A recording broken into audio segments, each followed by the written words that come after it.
cuando quieran en nuestro canal de YouTube, por donde están siguiendo esta transmisión. Y ahora, Garrett, estamos ya a punto de empezar el panel final, que vas a moderar vos, así que te voy a dejar la posta a medida que van entrando nuestros últimos invitados y bueno, apareceremos de nuevo para saludar al final. Así es, Marcos, te agradezco porque ahora vamos a dar paso al último panel de la jornada de hoy, Latinoamérica y el regreso de las izquierdas. Aquí tenemos a nuestros tres invitados para que charlemos en la próxima hora y media que nos queda por delante, hasta las 19 horas, hora de Argentina, GMT-3. Lo tenemos a Roberto Salinas León, lo tenemos a Ian Vázquez, tenemos a Victoria Jardim. Vamos a hacer una breve presentación de cada uno, si bien son los tres muy conocidos, ustedes seguramente que ya los siguen. Roberto Salinas León, el director del Centro para América Latina de Atlas Network, un experto en comercio, en política monetaria, en la liberalización económica en América Latina, coeditor de Money and Markets in the Americas, New Challenges for Hemispheric Integration. También tiene su podcast de capital importancia, presidente de Alamos Alliance. Lo tenemos a Ian Vázquez, vicepresidente de Estudios Internacionales y director del Centro para la Libertad y la Prosperidad Global del Cato Institute en Washington, D.C., en los Estados Unidos de América. Lo leen y lo han visto probablemente en casi todos los canales importantes de Occidente. Alguna vez lo han encontrado a Ian Vázquez, es egresado de Northwestern University, tiene su máster de la Johns Hopkins University en los Estados Unidos. Tenemos a Victoria Jardim, que es ingeniera, que es máster por la Pontificia Universidad Católica de Río Grande do Sul, que fue presidente del Fórum de la Libertad, el evento más importante del liberalismo de Brasil y uno de los más importantes del mundo, que lleva adelante desde hace ya muchísimos años el Instituto de Estudios Empresariales en el Brasil. Así que tenemos realmente gente muy capacitada para opinar y analizar de este tema que tiene que ver con el título que le pusimos al panel, Latinoamérica y el regreso de las izquierdas.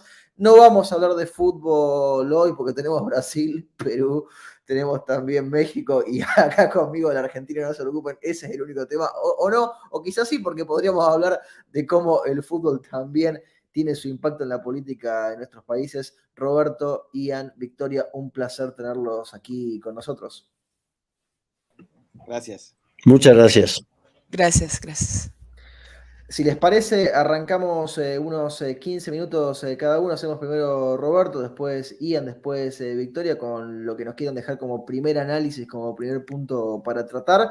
Y luego empezamos a charlar, vamos viendo qué dice la gente del otro lado también. Roberto, te paso la palabra. Muy bien.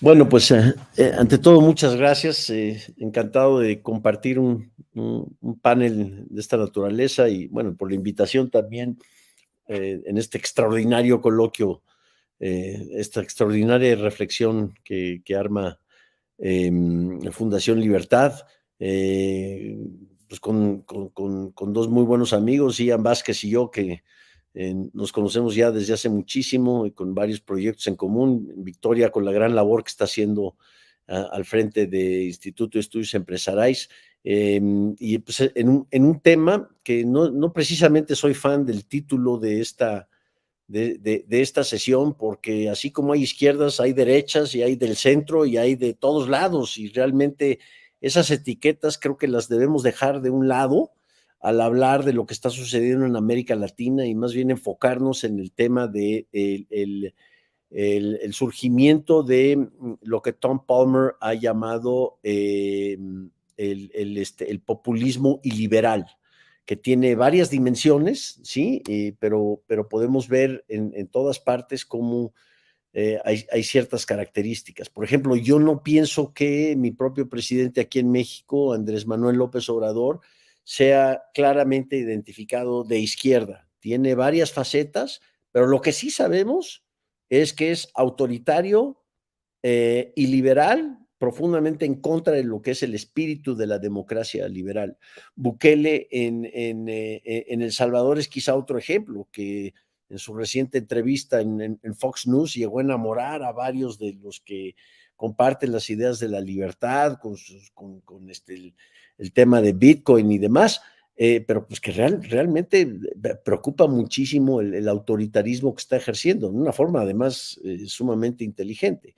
Ya antes, y Victoria quizá pueda hablar de esto, el tema de Bolsonaro en Brasil también ha despertado muchísimo la atención de cómo, pues claramente no es de izquierda, pero vaya, no deja de tener una beta autoritaria. Entonces creo que la gran discusión aquí para América Latina es qué ha pasado y qué está pasando. Es decir, en los últimos 3 meses parece que hay algún viso de esperanza en torno a lo que podríamos denominar el regreso del sentido común. A mí me sigue impresionando muchísimo el referéndum chileno. Ojalá Ian nos pueda compartir sus impresiones al respecto.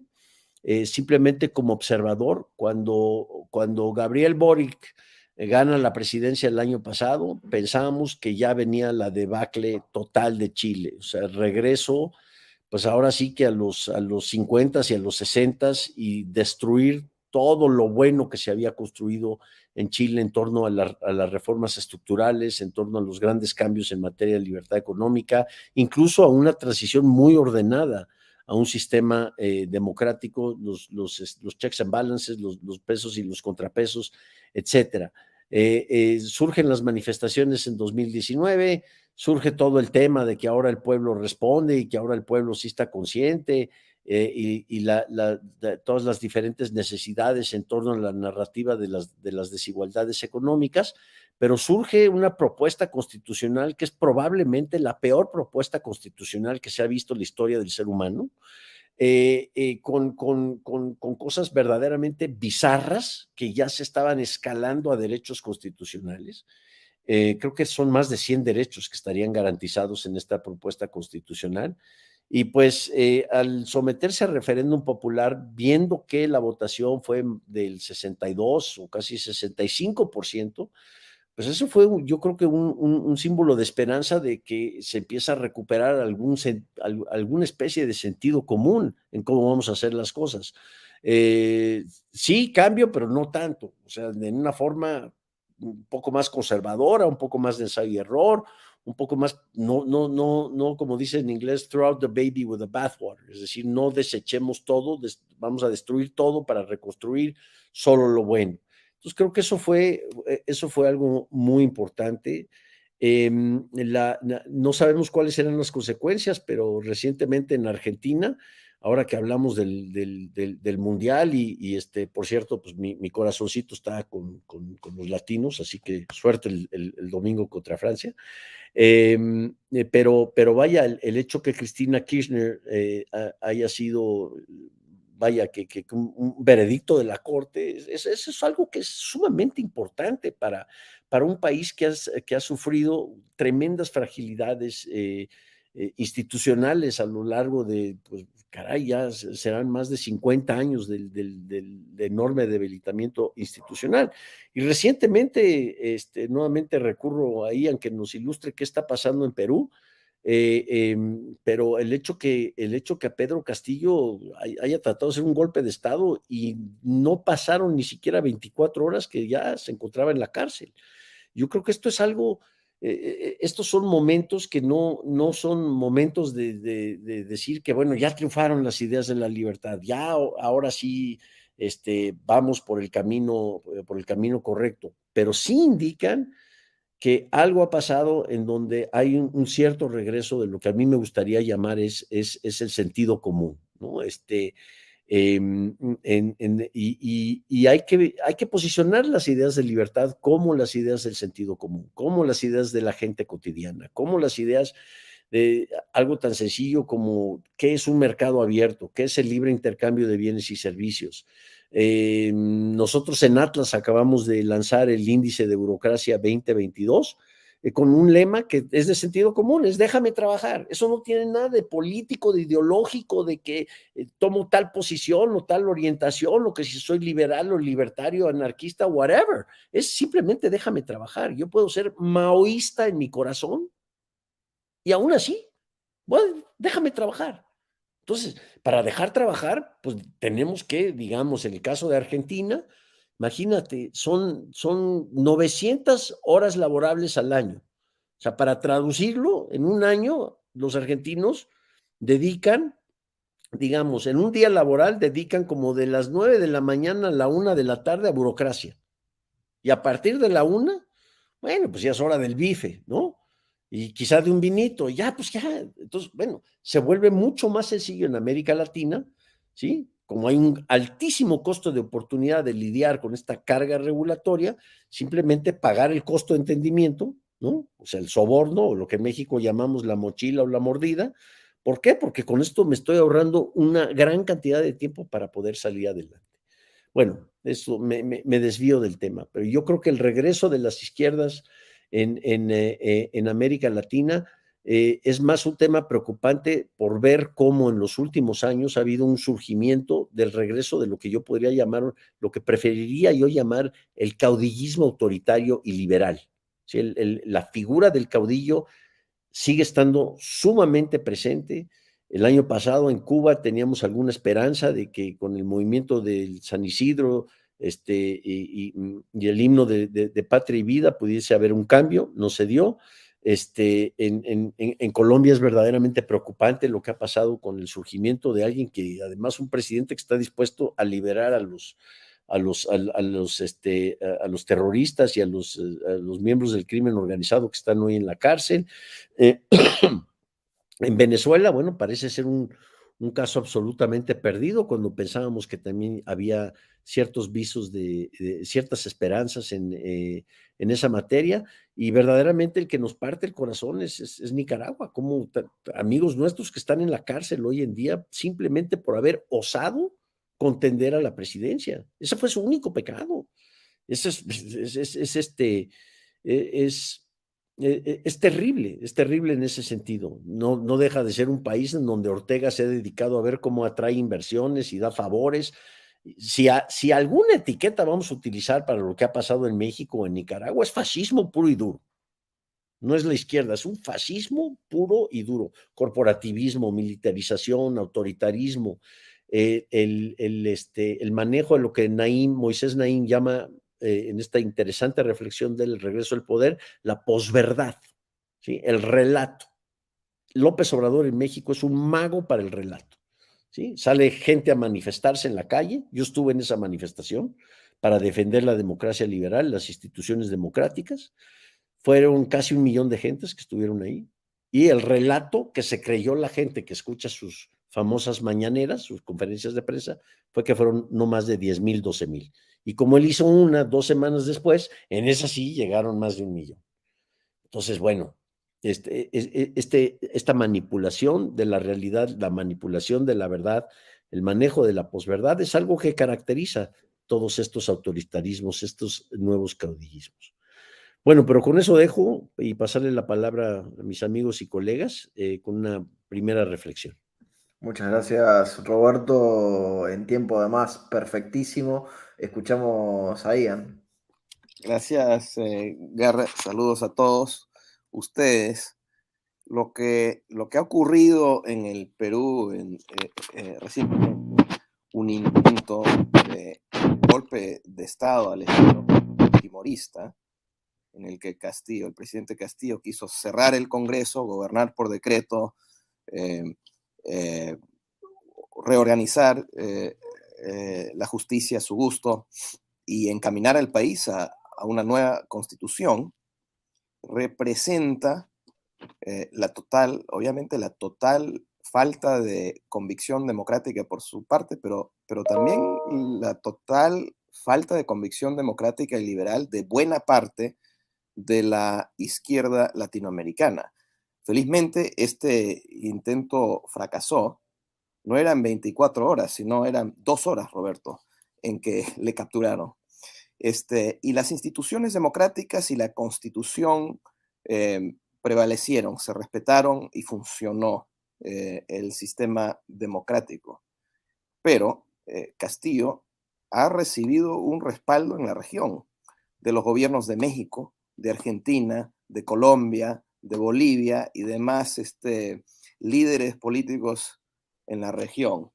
Y eso es representativo de lo que es una buena parte de la izquierda latinoamericana hoy día. No nos debe sorprender porque el mundo ha estado, y esto incluye a América Latina, por muchos años viviendo una crisis de las ideas liberales, no porque han fracasado esas ideas, sino porque se han ido abandonando poco a poco. Yo diría que esa crisis empezó más o menos hace 15 años, cuando el mundo estaba viviendo un momento de relativamente alto de libertad y empezó a caer poco a poco desde entonces, hasta que se cayó precipitadamente con la pandemia en el año 2020. La pandemia fue una catástrofe para la libertad, porque no solo se trataba de eliminar o reducir dramáticamente a las libertades económicas, sino también a toda una serie de libertades civiles y personales, como es la libertad de expresión, la libertad de movimiento, la libertad de reunión. Y eso ocurrió alrededor del mundo, pero también en América Latina. Nosotros en el Instituto Cato, junto con el Fraser Institute en Canadá, publicamos el Índice de Libertad Humana, donde medimos, usando más de 80 indicadores por país, diferentes aspectos de libertades económicas, civiles y personales, para tener una idea del nivel de libertad en cada país y alrededor del mundo. Y basado en esta data empírica, ya tenemos los datos para el año 2020, el año de la pandemia, podemos decir que en ese año, el 94% de la población humana experimentó una caída en la libertad. O sea, casi toda la humanidad perdió libertad. Y no fue cualquier pérdida, fue una caída estrepitosa. Esto quiere decir que los avances que ocurrieron en términos de libertad durante las últimas tantas décadas, básicamente con la pandemia se borraron por lo menos por 2 décadas. Ahora, por supuesto, hemos empezado desde entonces a recuperar algunas de estas libertades, pero no creo que podemos decir que estamos al nivel de libertad que teníamos en enero de 2020. Todavía estamos por debajo de eso, y no es poca cosa decir eso, porque en el docenio, antes de la pandemia, casi un 80% de la población mundial había perdido sus libertades humanas. O sea que esta es una crisis de la libertad. Y esta pérdida de libertad alrededor del mundo obviamente ha sido acompañado por el auge del populismo autoritario que había recién mencionado Roberto, alrededor del mundo. En América Latina, sin embargo, a diferencia del resto del mundo, ese populismo ha sido predominantemente un populismo de izquierda, no de derecha, aunque también ha habido eso, sobre todo en Brasil. Predominantemente el problema ha sido de izquierda. ¿Por qué importa todo esto? Porque obviamente la libertad tiene un valor en sí mismo, pero también porque la libertad juega un papel central en el progreso humano. Y en esta era de la globalización, en que hemos visto la expansión de libertades alrededor del mundo, también lo que hemos visto es este aumento tremendo, inédito en realidad en la historia humana, del bienestar humano. Estamos viviendo los mejores momentos de toda la historia de la humanidad. Estamos viviendo vidas más largas, más saludables, más seguras, en un planeta cada vez más sano. Y, y eso es por donde lo veas, ¿ah?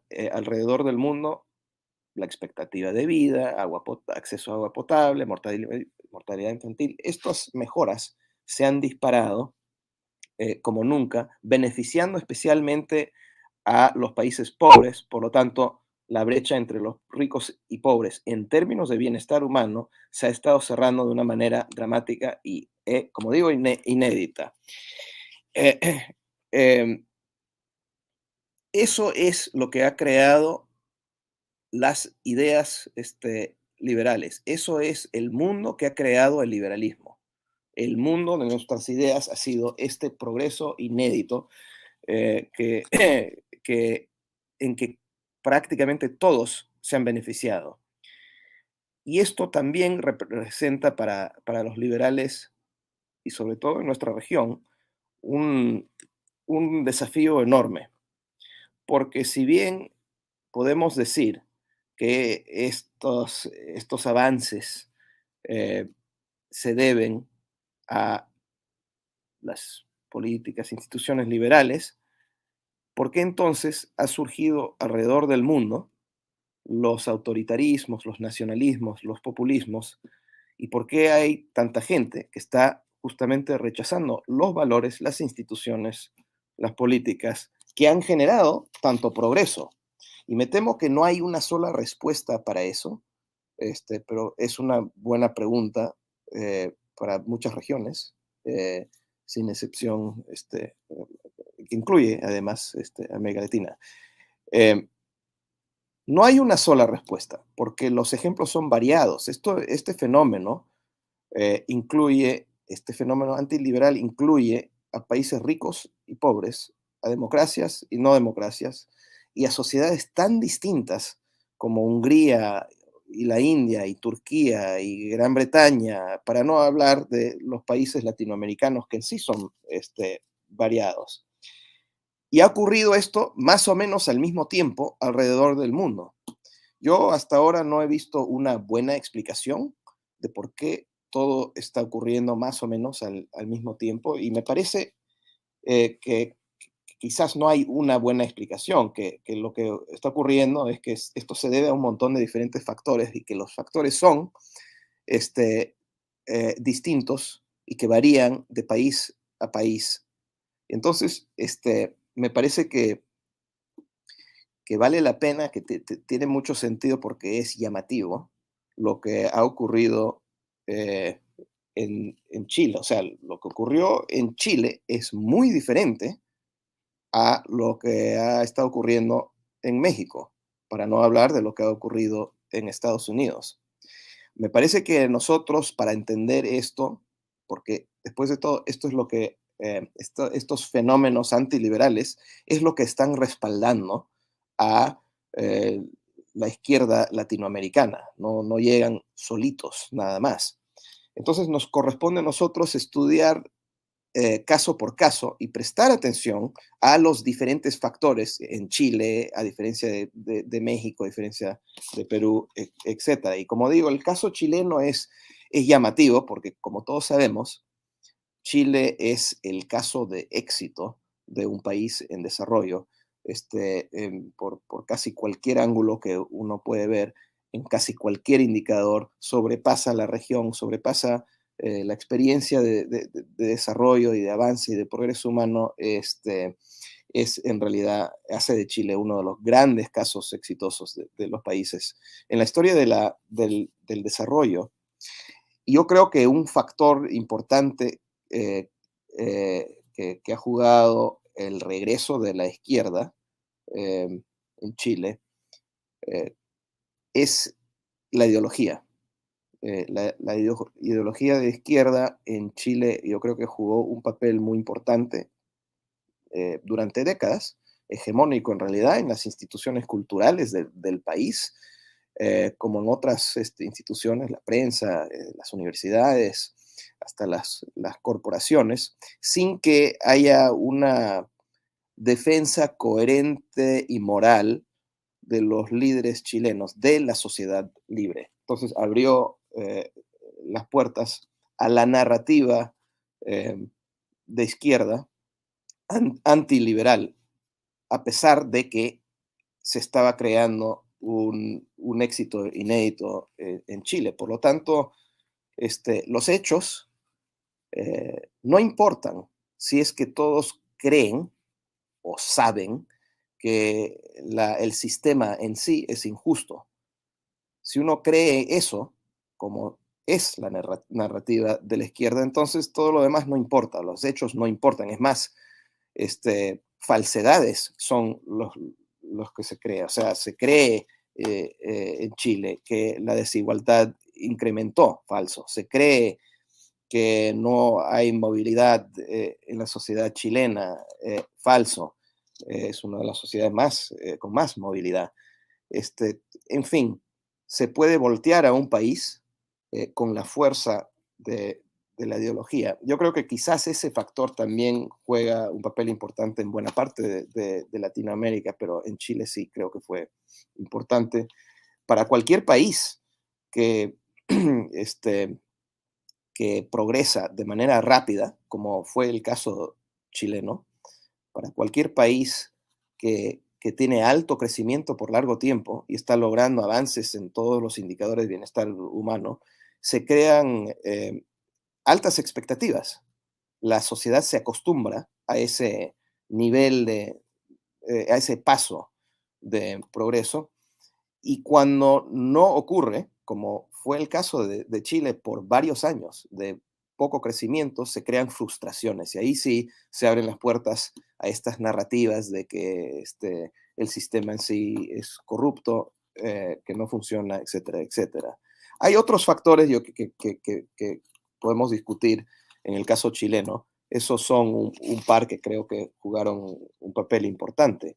México es un caso totalmente diferente, me parece, porque México nunca tuvo el éxito que tuvo Chile. Y a su vez es México un caso muy diferente al caso peruano, que sí tuvo éxito. En México, AMLO tiene un apoyo popular sorprendentemente alto, por encima de 60%, si no me equivoco, está por ahí. Puede que haya bajado un poco, pero sigue siendo por esos niveles. En Perú, al contrario, Castillo nunca tuvo tanto apoyo. Además, era muy impopular y fracasó totalmente en casi todo lo que ¿no? Incluso su intento de golpe de Estado. Evidentemente, hay fenómenos en toda Latinoamérica que son muy diferentes y nos corresponde a nosotros prestar mucha atención a ellos para ver qué oportunidades hay para aprovechar desde el lado liberal, porque lo que dice Roberto es verdad. La buena noticia del Perú es que las instituciones liberales y democráticas resistieron y funcionaron en este caso.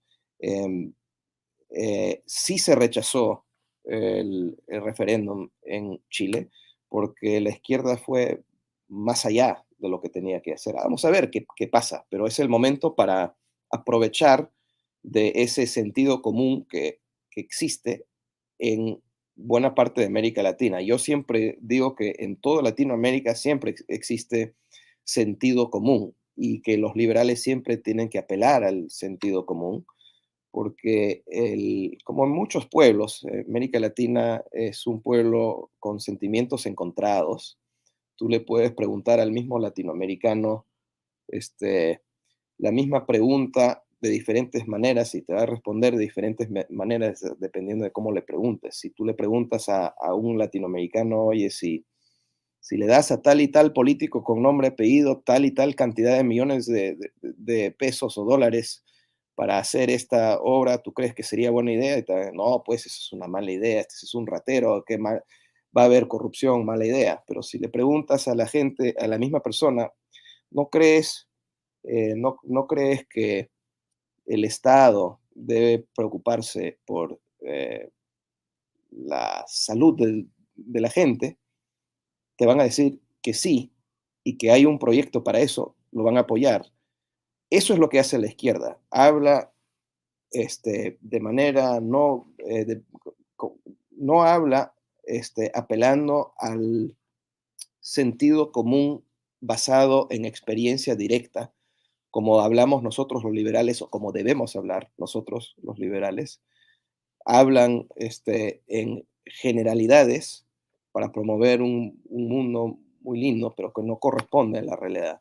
Y yo creo que les toca unos años y unos tiempos muy difíciles a la izquierda ahora, porque no va a ser como la vez pasada con el boom económico, cuando estaban todos en poder y les fue bien económicamente.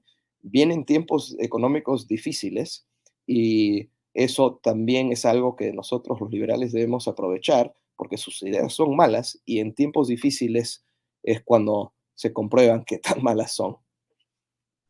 Muchas gracias, Ian. Le pasamos ahora la palabra a Victoria para que también tenga su primera alocución aquí en el panel.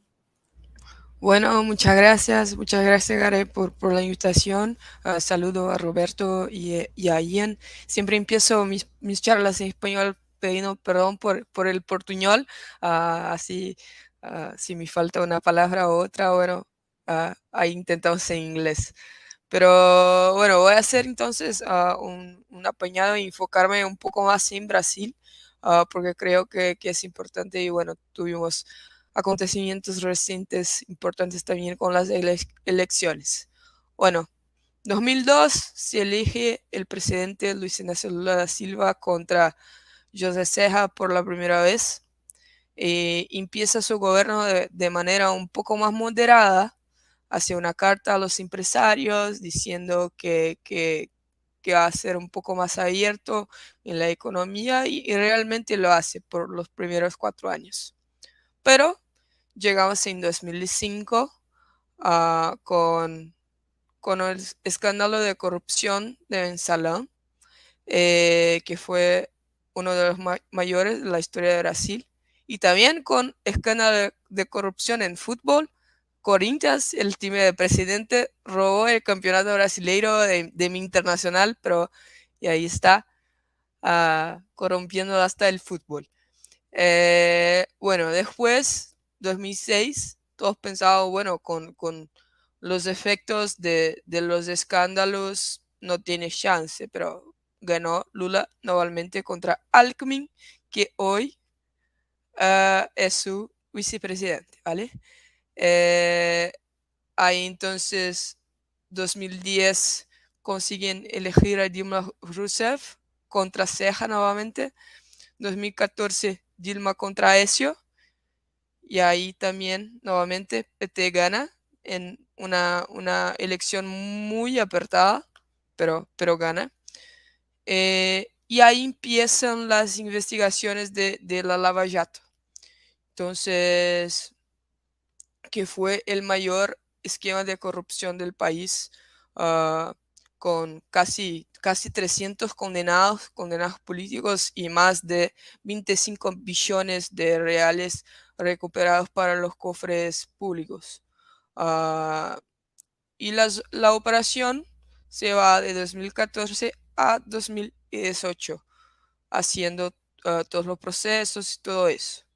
Bueno, la población entonces, por obvio, cuando empiezan las investigaciones, empieza a hacer revoltar contra el gobierno, contra el Estado, y sale a la calle con manifestaciones con más de 1 millón de personas en San Pablo, por ejemplo. Uh, y ahí entonces con las manifestaciones sale el impeachment de Dilma Rousseff. Y después de 14 años en el poder, de izquierda en el poder de Brasil, asume su vicepresidente, el presidente Temer, que en mi opinión fue el mejor presidente que tuvimos en los últimos años acá. Bueno, asume, tiene 2 años para trabajar, hace algunas reformas importantes. Y ahí vamos para las elecciones de 2018. El pueblo harto de harto de la izquierda, harto de la política económica desenvolvimentista que puso a Brasil en niveles económicos muy bajos, inflación alta, interés alto, todo eso.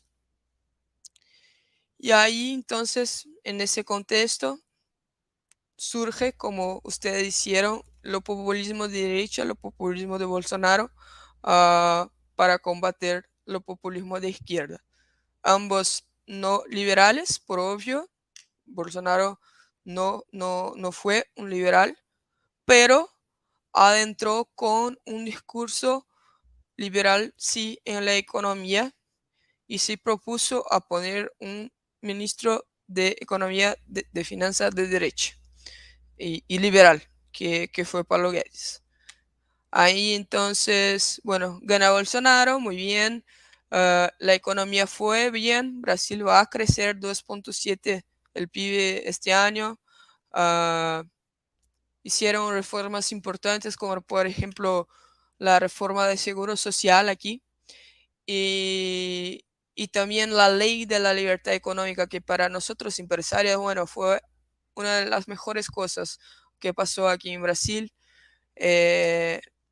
dando más libertad para que los empresarios puedan trabajar, puedan abrir sus negocios con más facilidad, menos burocracia, un poco menos de impuestos por las pequeñas y microempresas. Entonces fue una ley que dio más vida al mercado aquí en Brasil, una ley completamente liberal.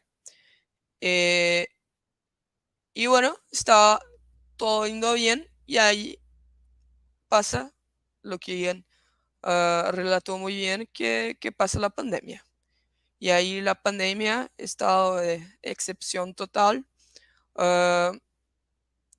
Bolsonaro dio bastante independencia para los estados decidir lo que querían hacer. No centralizó tanto así el control de la pandemia, entonces eran los estados y los municipios que si decían si iban a cerrar o no y todo eso.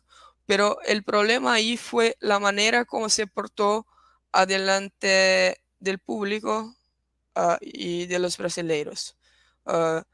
E hizo como chiste de los lentes y bueno, pues pegó muy mal. Y creo que la pandemia fue el principal factor para su derrota. No creo que iba a pasar la derrota si no hubiera la pandemia. Y bueno, crece entonces su impopularidad aquí en Brasil, porque siempre que va a televisión a hablar, habla tonterías. Siempre, no hay una vez que va y bueno, que bien habló el presidente. No, ninguna vez. Crece su impopularidad y en ese medio tiempo, ¿qué pasa con la Lava Jato? Bueno, Lula fue preso en 2018, sí, no pudo concorrer contra Bolsonaro.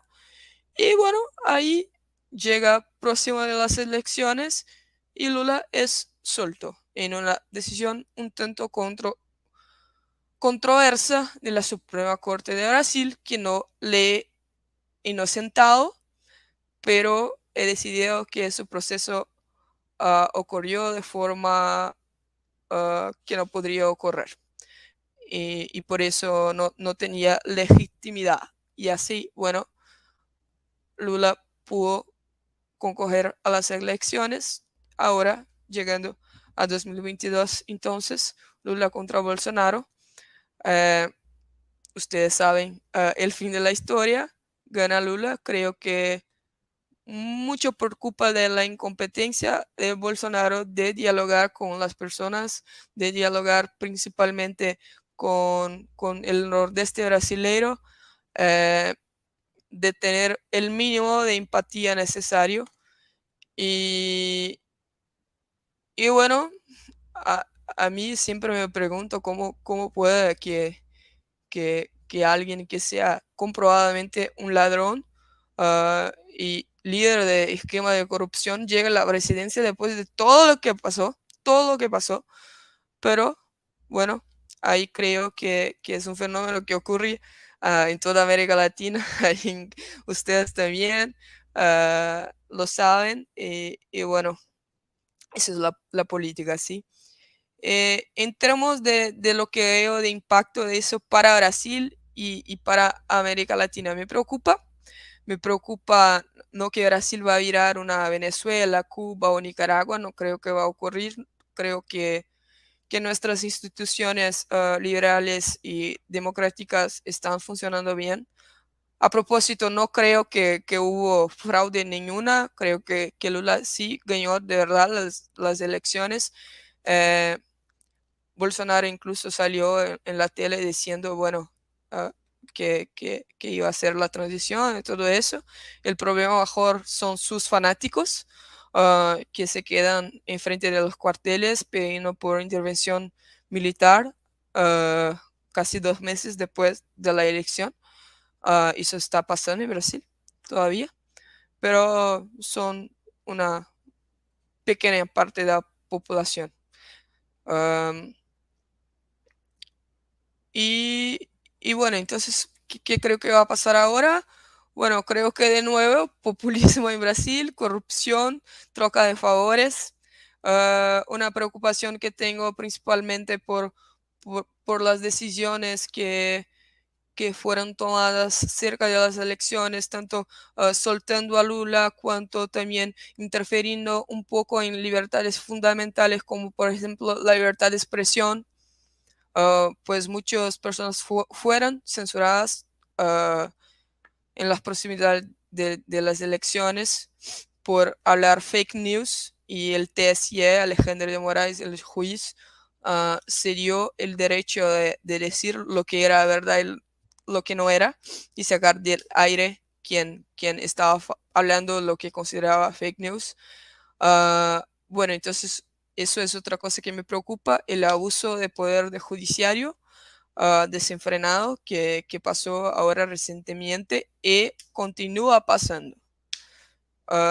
Me preocupa también, por obvio, la economía desenvolvimentista. Este fue el chiste cuando Brasil perdió el juego del Mundial, que bueno, qué lástima que los brasileños pensaban que el peor que pasó a Brasil fue por perder el partido, porque fue el mismo día que Lula anunció a Fernando Haddad como ministro de Fazenda, con ya hablando de políticas desenvolvimentistas, de ampliar el crédito, de ampliar los auxilios, de dar transporte gratuito para todos, así como hacemos con la salud.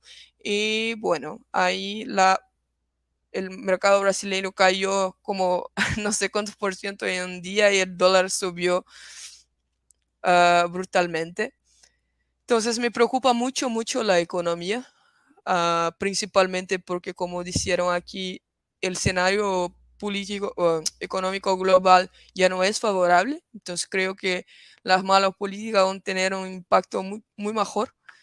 Y me preocupa también, y ahí pegando un poco de que Roberto habló, que no es derecha, izquierda, porque estos políticos que están ahí no tienen ideología. Tienen ganas de poder, eso es la verdad. Entonces, cuando Lula ganó, muchos decían, no, pero está bien, porque el Congreso va a frenarlo, porque el Congreso está más a derecha ahora. Mentira. Bastó que fuera anunciado presidente, ya empezaron las trocas de favores, ya están votando cosas y ya no ves más quién es de derecha, quién es de izquierda. Hay gente votando con PT que era considerado como, por ejemplo, ahora en la ley de las estatales, una enmienda parlamentar que fue votada ayer, el candidato a gobierno de mi estado, que era brazo derecho de Bolsonaro, Onyx Lorenzoni, votó en favor de lo que PT quería. Entonces, no es eso, tienen ganas de poder y hacen todo por el poder. Y ahí para cerrar, entonces, solo algunos números que ya y cosas que pasaron ahora en la última semana que me preocupan. Desde la elección de Lula, la Petrobras perdió 100 billones de valor de mercado y ya dijo que va a acabar con las privatizaciones en Brasil. Uh, Han votado ayer esta ley de las estatales de que hablé ahora. Y bueno, pasó primeramente por los diputados para alterar la cuarentena de 36 meses para 30 días para colocar políticos en cargos de empresas del gobierno. Entonces, por ejemplo, eso posibilitaría que Mercadante asumiera como el comando de BNDES, que es el Banco Desenvolvimentista de Brasil, que probablemente va a empezar a hacer lo que hacía antes en el gobierno de Dilma, que expansión de crédito, pero solo para sus amigos, solo para Odebrecht, solo para los amigos del rey, y vamos a acabar de nuevo en la misma rueda de pobreza, corrupción, gana de poder. Una lástima para Brasil, pero esta es mi contribución inicial ahí. Muchas gracias, Victoria. Varios puntos en común que se iban enlazando de las cosas que iban diciendo los tres. Antes de eso, le pregunto a Victoria, con lo de internacional, ¿cómo hace con el amigo Ricardo Gómez, que es de Gremio, ¿no? Pero eso es un punto aparte en lo futbolístico. Vuelvo, Roberto, contigo, porque me parece que estuvo rondando bastante esta cuestión de la etiqueta que probablemente como fue quedando también de lado y perimida entre la típica izquierda y la típica derecha, acá introducías el concepto del amigo Tom Palmer que estuvo más temprano en la jornada con esto del populismo iliberal. Ian hablaba en un momento del fenómeno antiliberal y aparecía con victoria esta cuestión de la no ideología, del sin ideología y las ganas de poder. Está dando vueltas ahí entonces esta cuestión que ya no sirve la categorización tradicional que teníamos para la izquierda y para la derecha, tampoco sirve para el populismo, ¿te parece, Roberto, en la discusión que estamos teniendo en América Latina? Estás silenciado. Puede ser que no funcione la etiqueta porque dentro del populismo, bueno, podemos encontrar una fauna y hasta una flora sumamente extensa, ¿no? Pero repito, creo que llamémosle lo que le llamemos, hay ciertas características que tienen en común ciertas personalidades que parecerían estar distantes en el universo político una del otro. O como decía Ian, que me parece muy valiosa la aportación, vamos a analizar caso por caso. Es decir, tenemos un ejemplo. Es un presidente aquí en México que se le metió a la cabeza que la disciplina fiscal es una regla de oro. Entonces, justamente en épocas de pandemia, cuando supuestamente debería, decían algunos, utilizar la tarjeta de crédito y la expansión monetaria para apoyar sobre todo a las microempresas, no lo hizo en aras de la disciplina fiscal. Y hoy pues tiene el beneficio de que eso le ha generado ciertos excedentes. Perfecto. Bueno, estuvo bien o estuvo mal. Yo en lo personal pienso que fue un error catastrófico el tipo de ahorros que que ha tratado de generar dentro del ejercicio del presupuesto público, pero eso es punto y aparte. Sin embargo, se generan los ahorros y ¿en qué los gasta? Se los mete a la refinería más estúpida en la historia del ser humano. Una refinería que nunca va a funcionar, la refinería de Dos Bocas, que dijo que iba a costar 8,000 millones de dólares, ya andamos en 22 y ni siquiera han iniciado los procesos de integración, que son los caros. La hacen en un puerto en vez de, y en un puerto que además año con año es víctima de un huracán o de una tormenta tropical. ¿Por qué? Porque es en su estado natal de Dos Bocas. Entonces, algo que ha surgido en estos populismos y liberales o autoritarismos es Ian me invitó a escribir en Cato Policy Report un articulito sobre México en donde compartía yo una fórmula que él y yo hemos comentado ampliamente, en donde por lo menos en México, y me parece que también en una buena parte de estos países latinoamericanos, la fórmula de la toma de decisiones es ignorancia, lo que está bien. O sea, si no sabes, por lo menos te rodeas de gente que más o menos sabe, o por lo menos inicia un diálogo al respecto, ¿sí? Pero es ignorancia sobre el tema, combinado con una profunda intolerancia, una demagogia, ¿sí? Y a eso añádele resentimiento, un profundo rencor. O sea, mucho de lo que vemos en México es por rencor. Entonces, la refinería es la idea de que con esto vamos a ser autosuficientes en gasolina, que es como los suizos diciendo, vamos a ser autosuficientes en banano. Lo pueden hacer, pero les va a costar carísimo. Es mucho más barato mandar el chapopote, que es quizás lo único que puede hacer Pemex hoy en día, en aguas someras, porque ni siquiera aguas profundas, mandarlo a Houston, refinarlo en Deer Park y mandarlo de regreso. Ay, es que la balanza comercial, pues deshazte la balanza comercial. O sea, el comercio no es entre países, es entre personas, ¿sí? Y eso se llama integración de cadenas productivas. Eso es dejar que el mercado sea lo que es, un proceso abierto, ¿sí? Ah, no, pero gasolina solo para el consumo de los mexicanos. Crea esta refinería. ¿Dónde está la disciplina fiscal si la forma en que te gastas el dinero es completamente absurda, con altísimos costos de oportunidad? Hubiera sido mejor que me regrese a mí mis impuestos y que yo decida qué voy a hacer con ellos. Y aunque decida yo mal, ¿sí? Tequila y tacos y demás, aún así creo que sería mucho más provechoso que tirarlo a la basura en aras de darle gloria a Rocío Nale, que hace ver a Lenin como la Cenicienta. Entonces, para mí ahí hay un buen ejemplo. Ok, populismo no, pero ahí sí tienes una fórmula que es una bomba de tiempo. Y así te puedo decir, la cancelación del nuevo aeropuerto, el Tren Maya, las reglas fiscales, la extinción de dominio, lo que quiere hacer ahorita con la reforma electoral, que acaba de pasar un plan B, es la destrucción básicamente de algo que tomó, Ian, ¿cuánto tú y yo hablamos de esto? Tomó años hacerlo y por fin se logró. Y era una democracia imperfecta, ya no era la dictadura perfecta, era la democracia imperfecta, la llevó a llamar Mario Vargas Llosa. Pues sí, pero por lo menos había una semblanza de algo democrático. Esto es un esfuerzo, es la nostalgia, el poder de la nostalgia y de regresar a lo que López Obrador considera que es el México de los 70s. Por eso estaba tan contento que México quedó eliminado en la primera ronda del Mundial, porque la última vez que pasó eso fue en el 78 en Argentina, ¿no? Ese era el chiste aquí en México. Esa nostalgia también la vemos en otros lados, el regreso a lo que era el pasado glorioso.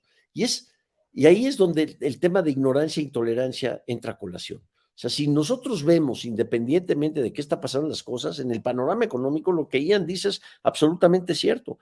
El efecto del Trust Fund Child, ¿sí? O sea, que el dinero va a llover y llover por los altos precios del petróleo y por los commodities y demás, se acabó. Y las tasas de interés van a estar altas y el dólar va a estar fuertísimo y eso va a pegar y va a pegar duro y al bolsillo del microempresario y de los forgotten men and women, de los ciudadanos, los comunes, de los corrientes, van a ser épocas muy complicadas. Y si ya te gastaste todo, ya pues el gasto público pues llega hasta cierto punto, a menos de que hagas el experimento hiperinflacionario que hoy está sufriendo un país como Argentina, porque eso sí, bien que nos recordaron que tienen 2 copas del mundo, nosotros les recordamos que por lo menos en un ratito tuvimos un peso estable, pero bueno, eso es sacarme la espina de mis amigos argentinos. Entonces, bien, puede haber populismos de diversos lados y bueno, Bolsonaro sí, populista y demás, pero bueno, tú ahí, Paolo Guedes. Ahora, en México, Trump, digamos, por definición no nos gusta. O sea, si nos acusó de ser todo lo que somos, bad hombres y que somos una bola de violadores y que tenemos que mandar bombas nucleares ahí, por definición no nos va a gustar. Ahora, en materia de comercio, yo creo que es el analfabeta número 1 del mundo, en materia de comercio internacional. Esa es mi opinión personal, ¿sí? Afortunadamente esa opinión corresponde con la realidad, pero ese es otro tema.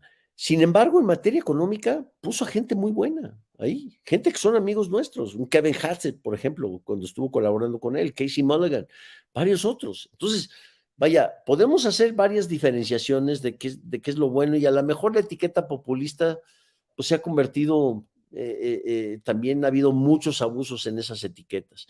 Entonces, no hablemos de etiquetas y hablemos qué está detrás de ello, como dice Ian, caso por caso por caso, ¿no? Y el caso es, por lo menos en el caso de México, podemos ver cómo aquí no importa la ciencia, no importa el conocimiento, no importa saber escuchar, importa lo que dice el caudillo. Además, tiene razón Victoria, muchos de ellos están ahí por el poder. No nos hagamos, no nos creamos nuestras propias mentiras, que es por la causa del pueblo, la justicia social, repartir la desigualdad. Si alguien promueve la desigualdad, es López Canel, que vive como rey, o Maduro, que tiene un reloj de $30,000, o López Obrador, que no cobra renta viviendo en el Palacio Nacional. ¿Sí? Esos son los cerditos de Animal Farm, ¿sí? Donde descubren, all pigs are equal, but some pigs are more equal than others. ¿Sí? Y esto es lo que estamos viviendo. Nicaragua, Ortega vive, tiene a su esposa de vicepresidenta, ya quisiera la mía, ¿sí? No, es algo verdaderamente bizarro en ese sentido de cómo aquí es el poder, y el caudillo era eso, el espectro de un Pancho Villa o de un Che Guevara, o todos estos el romance de todos estos personajes, Evita Perón y demás, que de alguna forma hemos romantizado dentro de nuestras narrativas, que son, al final del día, son caudillos que están ahí para quedarse en el poder. Y eso es parte de lo que tenemos que combatir. Y eso es un ejercicio de narrativas, es el tema cultural que mencionaba Ian Vázquez, es el tema de imaginación en la forma en que presentamos las políticas públicas, y quizá, bueno, para no ahondar en el tema, ¿no? Quizá ir más allá de las etiquetas. Perdón, ya me explayé, pero querían que hablara de López Obrador, ahora ya me puse a amarrar. Perfecto. ¿Puedo Sí, complementar un poco eso? Por favor, Victoria. Sí.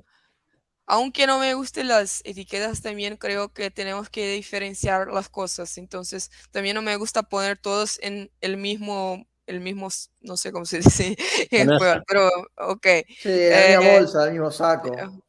Mismo saco, vale. Porque, por ejemplo, lo que pasó acá en las elecciones fue que muchas personas pensaban, bueno, a mí no me gusta Lula, tampoco Bolsonaro, son lo mismo, o cosas así, ¿sabes? Y bueno, aunque no me guste ni uno de los dos, yo creo que que tengo que tener una preferencia por lo menos por, por las políticas económicas, y ahí entonces caso a caso de Bolsonaro, porque uno generó pobreza a Brasil y otro creo que tuvimos, a pesar de la pandemia, buenas políticas económicas que generaron riqueza a Brasil y principalmente dejaron que los empresarios trabajasen. Entonces, bueno, creo que diferenciar también es importante. Tenemos el aporte también de Victoria. Roberto, que nos dejaba ahí con el tequila y los tacos, que no parecían ser una mala elección ahí individual. Y lo de los paralelos con el Mundial, ustedes no se imaginan la cantidad de paralelos que en la Argentina están viendo desde hace semanas, empezando porque las veces anteriores que se llegó a ganar la Copa, la Argentina tenía una inflación monstruosa, así que eso también lo estamos aprovechando en esta ocasión. Ian, volvemos contigo, varios puntos para seguir retomando. A ver, hubo algo que dijiste cerca del final cuando hablabas antes de que los hechos no importan versus las creencias, ¿no? Y cómo el caso de Chile mostraba la frustración por ese acostumbramiento a un crecimiento que fue muy grande y muy rápido en un momento y luego dejó de serlo.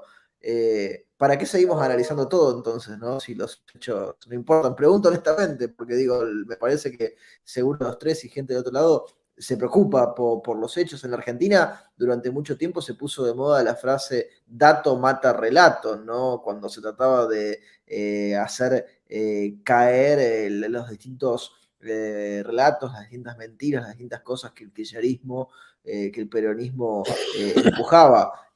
¿Siguen importando los hechos? ¿Ya no importan, como dijiste antes? ¿Cómo se hace ese equilibrio, ese balance? Y no sé si querés tomar algún caso en particular como para hacer tu análisis. Bueno, por supuesto que importan los hechos. Acá en el instituto creemos que sí importan y es por eso que tenemos importantes proyectos que se basan nada más sobre la evidencia empírica para mostrar que el mundo está mejorando en X tema o que esto es lo que está ocurriendo, no lo que la gente quizás percibe.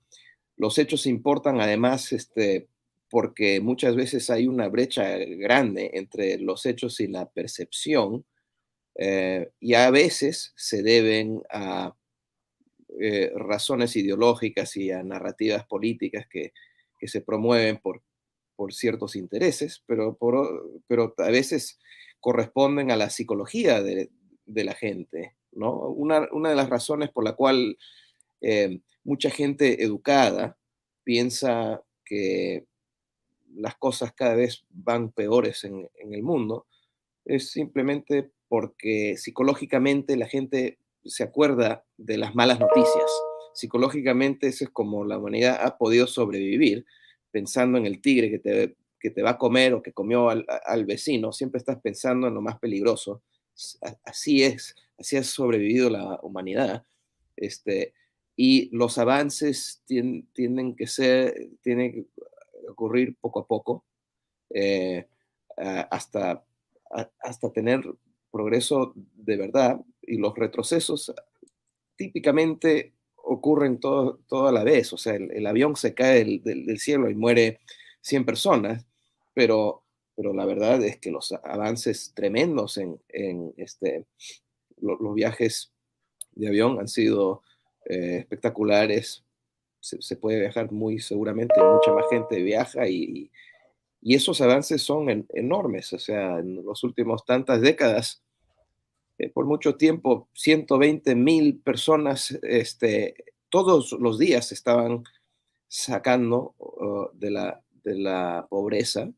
Eso podría ser un titular en el periódico todos los días, pero no es así. En vez se hablan de cosas negativas. Así que hay muchas razones por la cual la gente puede tener una percepción diferente a los hechos. Los hechos sí importan, porque si la gente no se da cuenta de los hechos y los populistas pintan una realidad que no corresponde a la realidad, la gente se lo puede creer y así facilitar al autoritarismo. Así que sí importan. Lo que yo quería decir es que si predomina la ideología, ya sea de izquierda o de derecha extrema, que no corresponde a la realidad y la gente piensa que el sistema liberal o aspectos del liberalismo no son justos. Entonces, en realidad lo que le importa a la gente es estas ideas de lo justo, ¿no? Muchas veces cuando se habla de la desigualdad, en realidad lo que le está preocupando a la gente no es la desigualdad, es la idea de que hay una desigualdad que surge de una injusticia.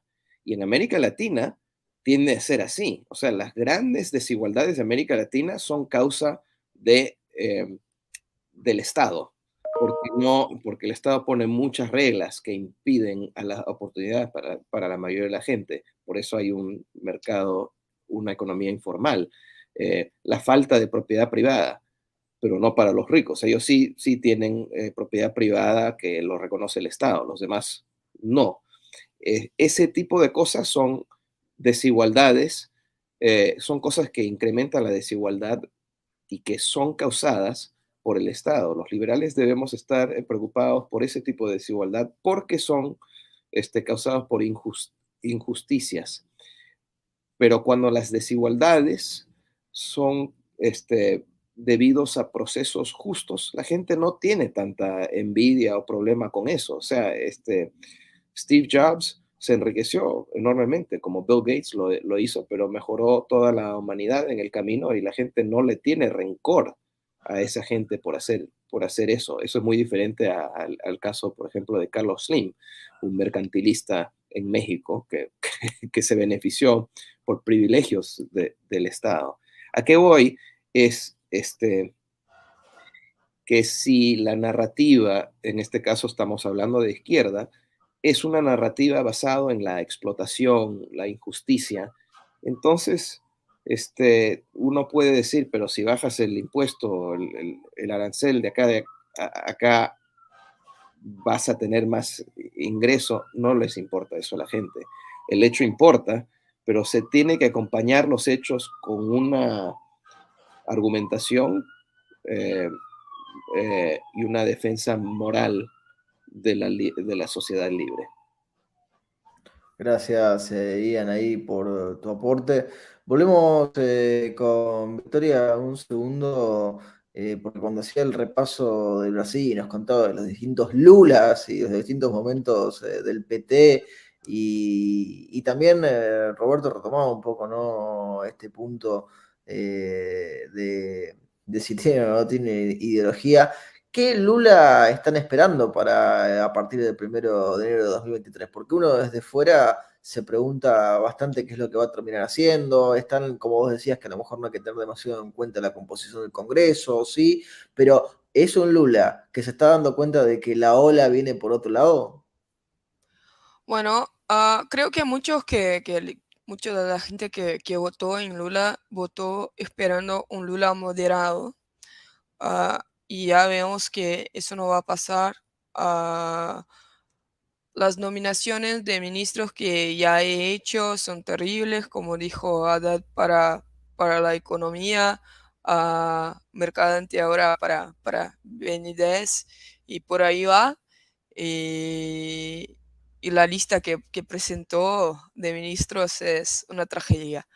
Ah, y todos, o casi todos, casi 100% de PT. Ah, y no hay ninguna invitación que me parezca técnica. Así, bueno, tú entiendes de economía, te pongo de ministro de Economía, tú de medio ambiente también. Son todas indicaciones políticas. Eso es muy preocupante. Eh, y bueno, y no, vamos a ver, ojalá yo esté siendo muy pesimista, pero no me parece que el Congreso nuevamente va a frenar el presidente, ah, porque ya están se corrompiendo, ya están sí vendiendo en troca de favores por cargos políticos del gobierno que se está formando. Eh, Quizá el Senado Federal pueda hacerlo, porque en la Cámara de los Diputados no creo. Gracias, Victoria. A ver, ahora vuelvo con Roberto, pero yo quiero robarle ahí en alguna reflexión de un tema que ya hemos charlado en alguna otra ocasión, pero yo cada vez entiendo menos con el Perú, que es que sigue Velarde como presidente del Banco Central, pero van pasando los presidentes, ahora la presidenta, porque ya es una mujer, uno detrás del otro. Digo, ¿qué pasa en el Perú con esto? Digan, ¿cómo hacemos para entenderlo en estos movimientos? Digo, ¿es propio de ese país o es algo que se puede entender en alguna dinámica regional? Porque para mí, digo, es casi excepcional. No sé cómo lo verán Victoria y Roberto el tema. Claro, o sea, es muy único en realidad, porque el Perú ha sido un caso muy extraño de tener, qué sé yo, 5 o 6 presidentes en años recientes. Y antes de eso también hubo cierta inestabilidad política, cosas que ocurrieron impredecibles, y aún así podíamos decir que en general, y ciertamente en el caso económico, que Perú era un caso exitoso de la región. Hemos hace como un año y medio, algo así, con mi colega Iván Alonso en el Perú, sacamos una serie de 38 gráficos sobre el Perú durante estas últimas décadas de cómo han habido avances enormes en el progreso humano que afectaba a todos. Eh, Creo que solamente Chile puede comparar en términos de progreso humano en la región. Verdaderamente un caso exitoso. Entonces, caminaba y caminaba el Perú a pesar de su disfuncionalidad política. Ahora bien, esta disfuncionalidad llegó a un punto bajo con la pandemia. De hecho, obviamente, como todos los países, sufrió económicamente, pero también políticamente. Yo creo que si no, si no se hubiera dado la pandemia, no hubiera ocurrido el fenómeno de Pedro Castillo. Eh, Pedro Castillo entró como uno de 17 candidatos a la presidencia. No es que en ningún momento tuvo un montón de apoyo, no tuvo un montón de apoyo. Las mismas elecciones generales eran muy cuestionables en realidad en el Perú y resultaron en un Congreso pésimo. La gente en el Perú no tiene confianza ni con el Ejecutivo ni con el Congreso.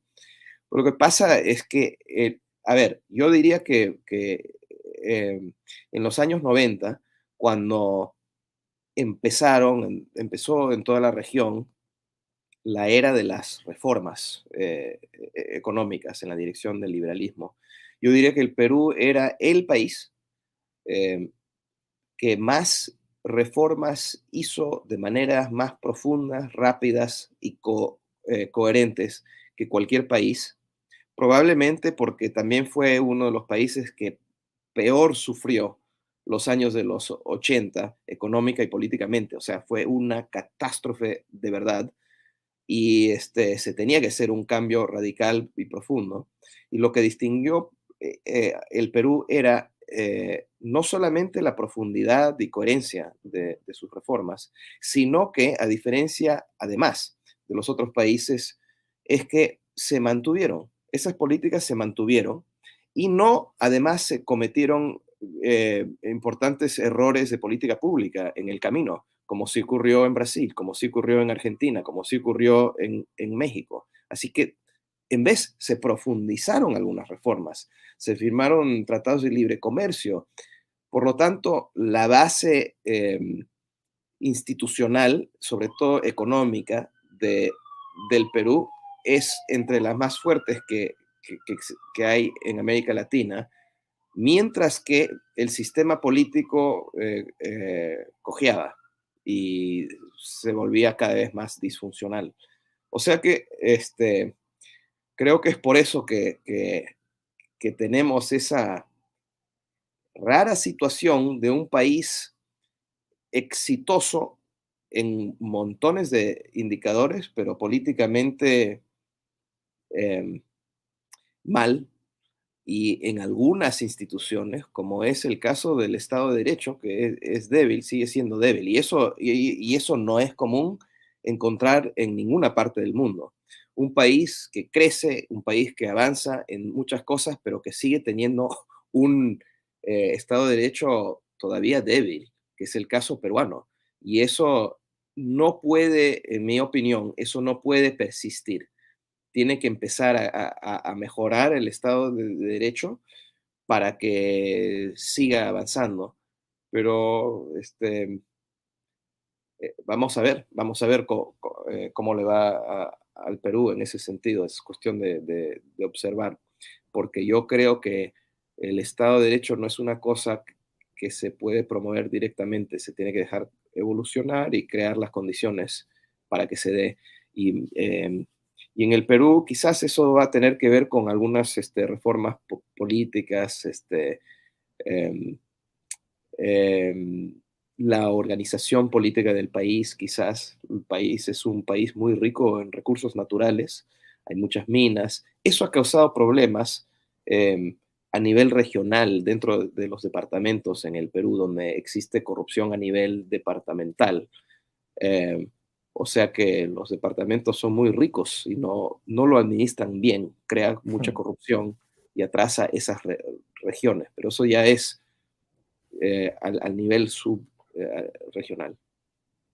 Gracias, Ian. Nos vamos acercando ya a los últimos minutos del tiempo alocado, pero antes de que hagamos una última ronda con una reflexión final de cada uno, quiero volver con Roberto, que me parece que se entronca muy bien con lo que estaba diciendo Ian recién, ¿no? De la generación del Estado de Derecho. Y yo quiero retomar una de las frases que dijo en esta jornada Roberto, el regreso del sentido común, porque el sentido común ha aparecido lo que cada uno de los tres fue diciendo. ¿Cómo se da ese camino hacia el regreso del sentido común, Roberto? ¿Cómo te parece? Sí, bueno, no sé,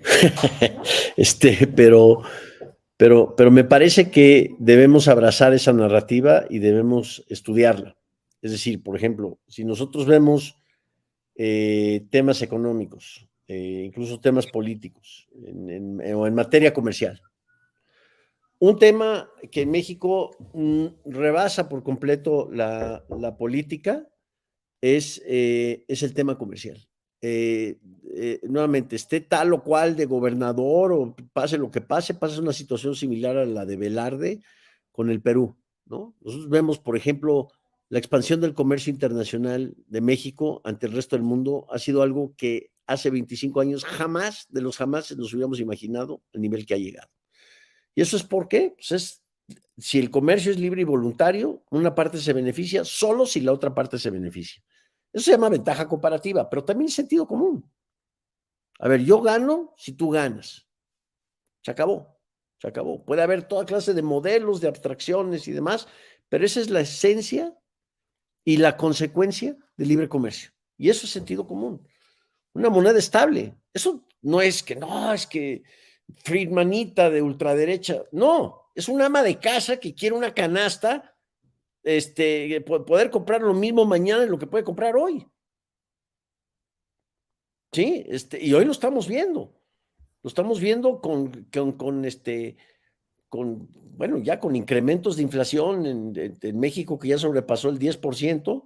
No es como en Argentina, en México es anual. Sabemos que en Argentina o en Venezuela es peor, en Venezuela es semanal, casi. Pero ¿qué pasa cuando sucede eso? O en países que viven la hiperinflación, adoptan otra moneda de curso en una forma que es informal, o sea, que está atada a un mecanismo, o más bien a un proceso extralegal que es costosísimo, o sea, no se pueden aprovechar las ventajas de lo que es una economía formal, ¿sí? De colocación de créditos, de mercados de capital, todo es contextual y todo es chiquitito. Y ahí te quedas. Esa es la tragedia de la informalidad. Por un lado sales adelante, pero no mucho, ¿no? Necesitas esas instituciones formales de justicia, instituciones que sean congruentes con el Estado de Derecho para poder salir adelante.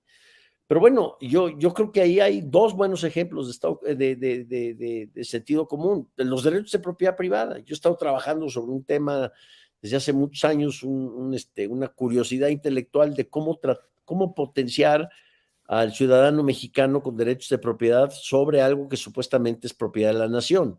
Porque mi tesis es que el petróleo es del pueblo y no de AMLO, o del gobierno, o del PRI, o del partido en turno. Y si es del pueblo, pues dáselo al pueblo.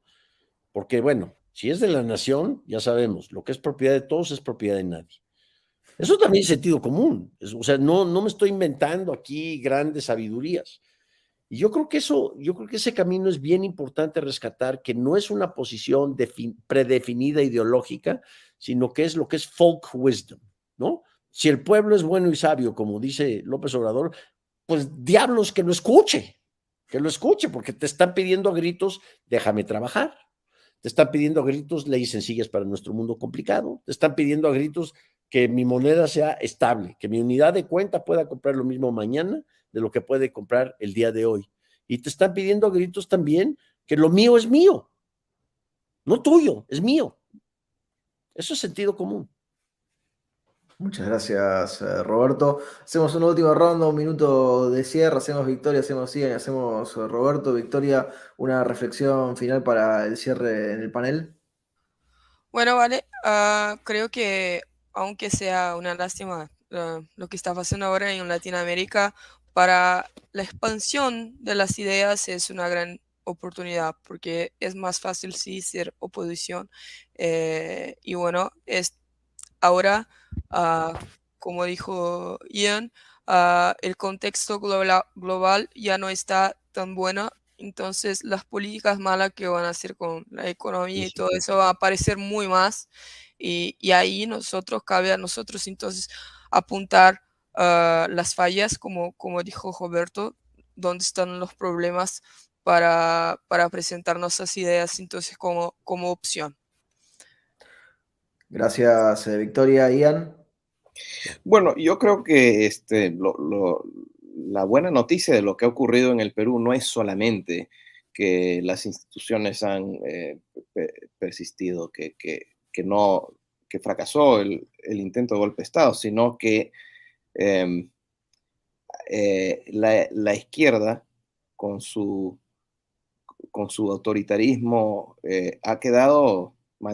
va a quedar manchado por largo tiempo, me parece, porque siempre se le estaba acusando a Castillo y la gente detrás de él de tener esas tendencias autoritarias, antidemocráticas, que lo negaban la izquierda. La izquierda usa retórica pro-democrática, pero en este caso terminó intentando hacer lo que temíamos montones de personas, y después de eso ha recibido el apoyo de muchos líderes en la región, incluso de países importantes, de gobiernos de izquierda. Entonces, todo eso mancha a la izquierda y la legitimidad que ellos pretenden tener. Yo creo que eso es una buena noticia. Gracias, Ian. Una última reflexión, Sí, Roberto. sí, rapidísimo.